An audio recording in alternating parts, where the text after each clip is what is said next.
Bapak, Ibu, saudara-saudara jemaat Tuhan yang terkasih, Shalom.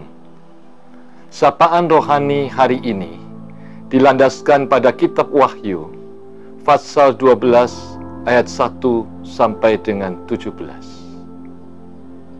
Yang mengingatkan kepada kita semua bahwa si iblis yang ada di balik penggodaan, merayu, membujuk, dan mau menjatuhkan setiap umat Tuhan agar menyangkal dan meninggalkan kehidupan yang beriman kepada Tuhan.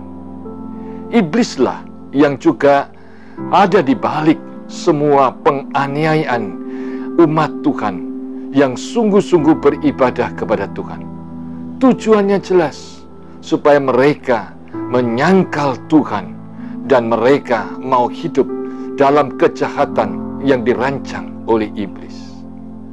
Bagaimana kita dapat mengatasi rayuan, bujukan, dan melawan setiap sifat dan perbuatan serta tujuan iblis yang jahat itu?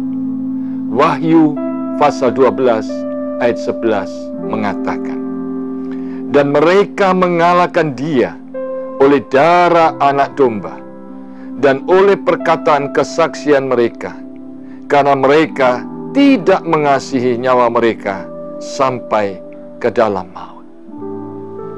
Ada 3 langkah, ada 3 hal yang bisa menyebabkan kita mengatasi iblis dan mengalahkan sepak terjang supaya kita dapat menang, sehingga dalam hidup kita tidak mencapai tujuan iblis. Langkah yang pertama dikatakan oleh Wahyu pasal 12 ayat 11, yaitu oleh darah anak domba. Beriman kepada Kristus yang telah mati berkorban di atas kayu salib. Saudara-saudaraku yang terkasih, hidup beriman kepada Kristus, hidup yang mengandalkan kepada iman hanya kepada Kristus, hidup yang mempercayakan diri sepenuhnya kepada Kristus yang telah mati dan bangkit. Itu langkah yang pertama. Langkah yang kedua dikatakan di sini oleh perkataan kesaksian mereka. Perkataan kesaksian orang-orang yang beriman itu, yaitu mereka yang memperkatakan firman Tuhan, mereka yang melakukan perbuatan hidup mereka seturut dengan apa yang diajarkan Kristus. Jadi yang kedua adalah hidup yang sungguh-sungguh konsekuen, hidup yang berlandaskan kepada ajaran Kristus, hidup yang sungguh-sungguh mempraktekkan kasih Kristus di dalam setiap tutur kata, sikap, dan perbuatan.